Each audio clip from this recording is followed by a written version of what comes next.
Аңлаватқаныңыз Әрдәм частотасы.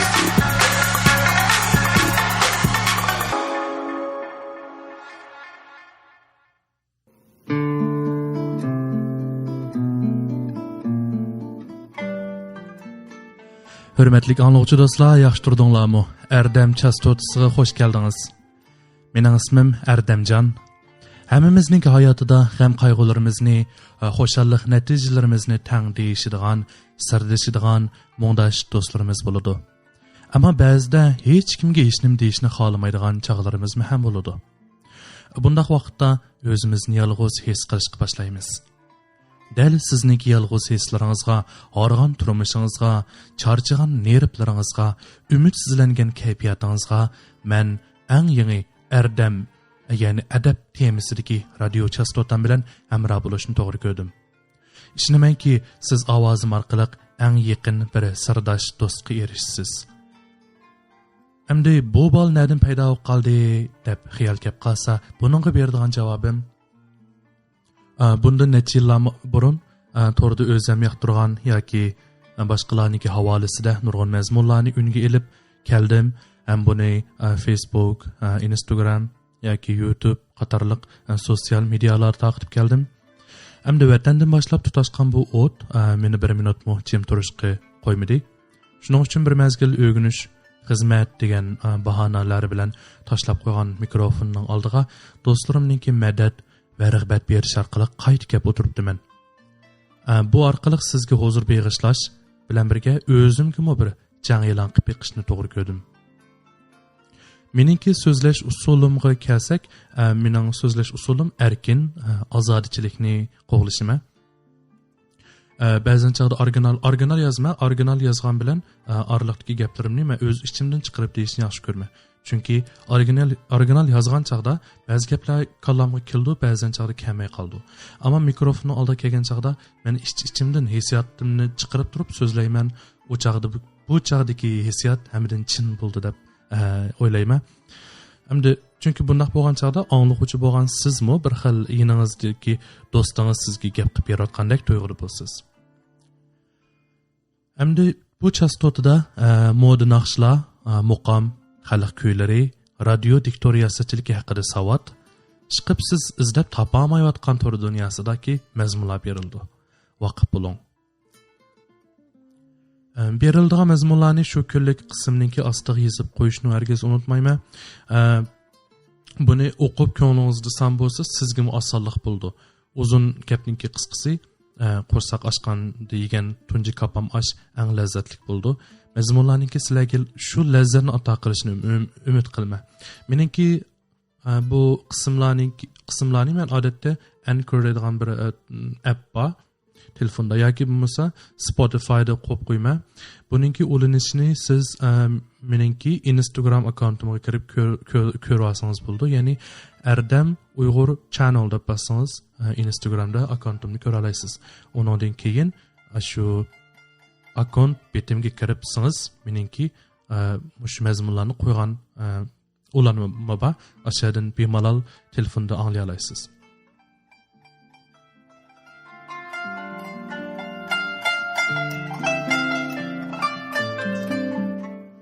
Әмсі, hürmetlik anlıqçı dostlar, tövende, әмсі biz bir yumranla büteyli, qoluqınız tövende bolsun. Bir günü, nervi kesellikler sanatoriyasiga deki doktor, iki bimarının saqaymağalıqını bilip beqish üçün ulağı orundoq yasashni buyuruptu da. Ular yasap boğandan keyin yasagan orundoqlarını sırlaşni buyuruptu. Sırlap olgandan keyin bo'lsa, ularga hamda yangi sirlagan o'rindiqlarda o'ltirishni buyuribdi. Bu ikki bemorninki ichidagi birisi berib o'ltiribdi. Yana birisi bo'lsa, sirning to'piga gizitni qo'yib o'tiribdi. Doktor ko'ngli ma'u bemor saqaygan o'xshaydi deb o'ylabdi. Undan keyin u bemorga: "Hey, sen nimishqa o'rindiqning ustiga giz qo'yib o'tirsan?" deb so'rabdi. Iliqqi bemor bo'lsa, "Ma sarangdan egizrak o'ltiraydidan" deb javob beribdi.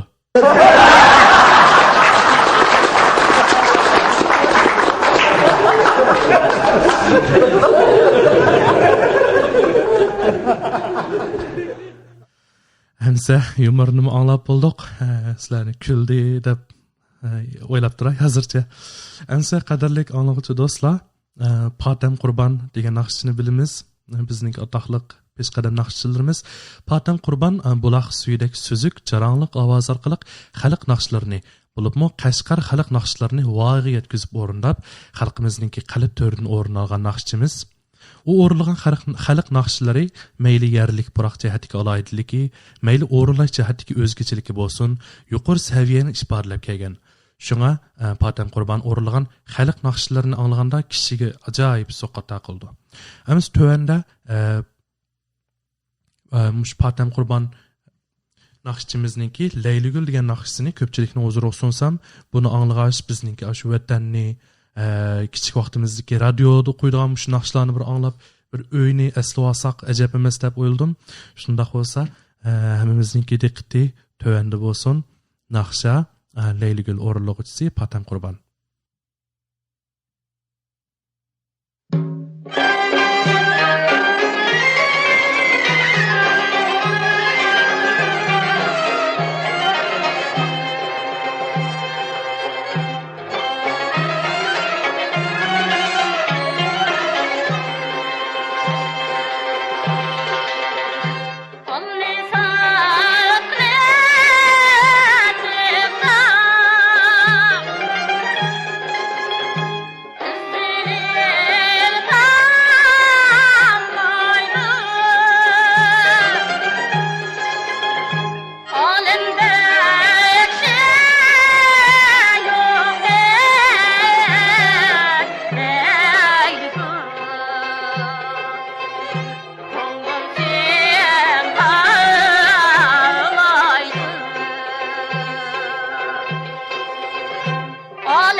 Әмсә аңлыгычы достlar, yuqorida Patem Qurbanninki o'rilishida naqsha Layliguldan huzur oldinglar.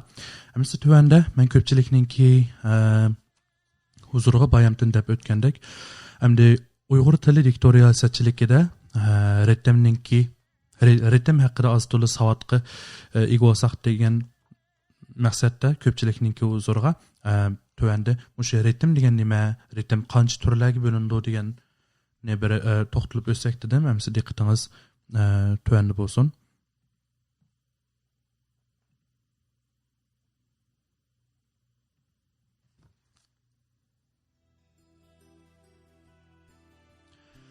Hamda nutuq ifodalashga ritmniki shakli 6 xil bo'ldi. Bular bilan tanishdan avval tuvanda ikki uqumni yaxshi aydınlaştırılış kerak. Birinci nutuq udari bu muzikalik udar bilan o'xshab ketadi, biroq farqlanadigan yeri bu muzik udariga o'xshash muqim vaqt davriligiga ega bo'lmaydi. Hamda so'z zichliqi degan chaqda bu belgilik vaqtda bir nutuq udari o'z ichiga olgan so'zniki oz ko'pligini ko'rsatadi. Hamda ritmniki 6 xil ifodalash shakli bo'ldi. Ular qandoq degan chaqda yengil tez ritm. Bu yengil tez ritm deganimiz hamda bu xil ritmniki ifodasi yengil, ko'tarangi bo'lib, xo'shal kayfiyat ham qizg'in xarakterni ifodalaydi. Mening hozir so'zlayotgan uslubim yengil, tez ritm bo'ldi. Endi salmoq ritm nima degan chaqda? Salmoq ritm bu xil ritmniki ifodasi tamkin, kuchlik, so'z zichligi shalang bo'lib, bu xil ritm salmoq kayfiyat ham cho'nqur o'ylanishni ifodalaydi. Hozir men so'zlagan shu intonatsiyarim shu salmoq ritmniki misoli. Endi eg'ir ritm deymiz. Bu xil eg'ir ritmda ritm ifodasida jumla quyruqi tadrijiy eg'irlashidi, to'vallaydi. Anikab nafas so'zib elindi. Bu xil ritmda odatda azobli hissiyot ham eg'ir kayfiyat ifodalandi. Bu eg'ir ritmni odatda ko'pincha hollarda nasrlarda misalanga ulam, yetim degandek mushtaq shum xabar qatorliq originallarni o'qigan chog'da ko'proq ishlatamiz. Undan keyingisi kuchlik ritm. Kuchlik ritmda bu xil ritmning ifodasida ovoz, nafasning salmoqi nihoyat kuchli bo'ldi. Bu odatda hayajonli kayfiyat ifodalandi. Undan keyin larzon ritm deydigan ritmning turi bor. Larzon ritm ifodasida ham ovoz salmoqi normal, nafas ozod bo'lib, odatda lirik hissiyot tasvirlari ham bayonlarda ko'p ishlatiladi. Oltinchisi, eng oxirgisi jiddiy ritm. Bu xil ritm ifodasida so'zlar qisqa, so'z zichligi yuqori, nafas to'liqlash tez bo'lib, odatda jiddiylik, g'azab, nafrat, oldirash kayfiyat ifoda qilindi. Hamda jiddiy ritmda odatda radio televiziyalardagi qisqa xabarlarda o'sha jiddiy ritm bekarak ishlandi. Hamda biz ritm dedik, bu nima gap degan chog'da hamda hayotlikda ritm har joyda uchraydi. Masalan, 4 faslningki olmish turishi, daryo to'lqinlarniki mavj urishi, yurakimizningki so'qishi eng qisqasi, nafas olishimiz qatorliqlarniki hammasi anika o'ziga xos ritm bo'ldi. Ritm hamda obyekt dunyodagi shaylarniki harakati asosida paydo bo'ldi. Hamda shaylarniki harakatining kuchayib ojizlashi, o'rlab tuvallishi qatorliq qonuniyatningki o'zgarish jarayoni ritmni shakllantirdi. Hamda diktoriyasatchilikda ma'lum nuqtada aytgan chog'da diktoriyasatchilik san'at kategoriyasiga kirdi. Amaliyotda diktoriyasatchilik ijodiyati jarayoni haqiqatan quyuq san'atlik tusga ega. Shundoq bo'lgan ekan, ritm albatta diktoriyasatchilik ijodiyatining muhim ifoda vositasi bo'lishi kerak. Ritm aktyorlik san'ati ham ovozlik ijodiyatdagi eng muhim mahorat bo'lib, ritm orqali mo'l ham rangdor hissiyot ifodalanib, kuchli ta'sirchanlikqa ham ifodachanlikqa erishgili bo'ldi. Ritm xuddi intonatsiyaga o'xshash ideyaviy hissiyotningki tashqi ifodasi. O'xshamaydigan yeri shuki, intonatsiyaning ifodalash birligi jumla bo'ldi, ammo ritmningki umumiy asarga to'liq singan bo'ldi. Hamda ritm bilan suratningki yana o'xshamasligi bormi degan chog'da, hamda mohiyatda surat faqatla ritmningki bir tarkibiy mazmuni bo'lib, u faqat tezlikni ko'rsatadi. Ritm bo'lsa ko'p taraflamalik mazmunni o'z ichiga oldi. Tezlikdan sirt yana kuch, hissiyot darajasimi uningki doirasida bo'ldi.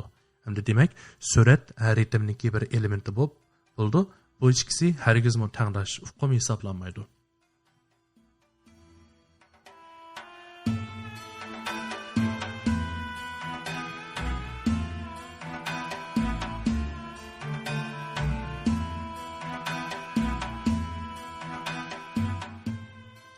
Hamsa, hürmetli anlıqçı dostlar, yaqında qarsam tor dünyasida ko'pchilikninki ovozli asarlarni ungelib ko'pchilikning huzuriga sunayotganligini ko'rib, to'liq suyundim.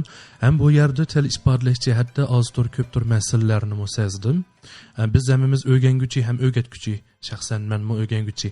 Ammo biz til ifodalash to'g'riliq ma'lumotlarni birga o'rgansak bo'ldi. Har bir qism sonda men bayamdan o'qib o'tgandek ritm, undan keyin intonatsiya deymiz. Bu bilimlar bekchiq. O'rgansak bo'ldi, ammo sizlarningki taklif fikringlarga bog'liq. Bu bizningki buni o'rganish hamda bizningki kundalik turmushimizga ham yordam tegib qolsa ajab emas. Bundan keyinki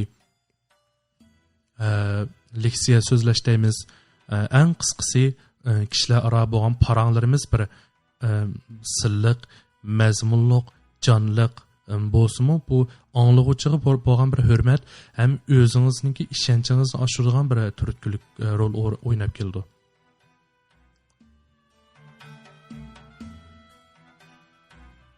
Aziz qarindoshlar, siz hozirniki o'zida anglayotgan har bir minut uchun izlanish, texnika, original yozish qatorliq bosqichlar ketadiganligi uchun va anglag'uvchilarga texnik sifatlik, huzurliq, mo'l mazmunlarni yetkazish uchun programmani haftada 2 son, ham amal bo'lsa har bir sonni 10 minutniki yoki 15 minutning ichida kontrol qilishni to'g'ri ko'rdim.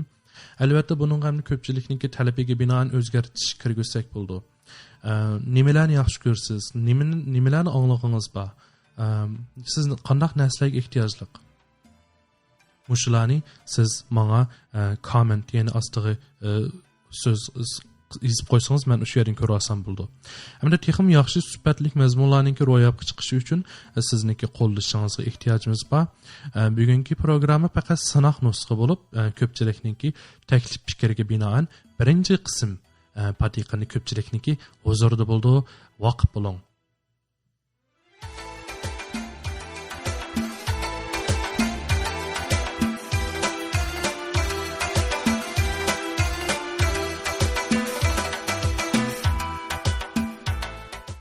Vaqtni bir yak berib qapti.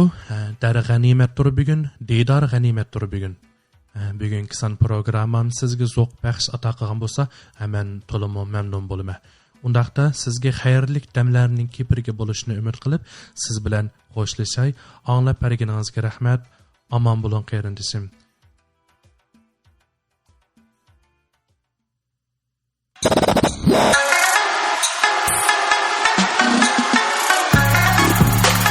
Anlayotganımız Erdem Çastotsi.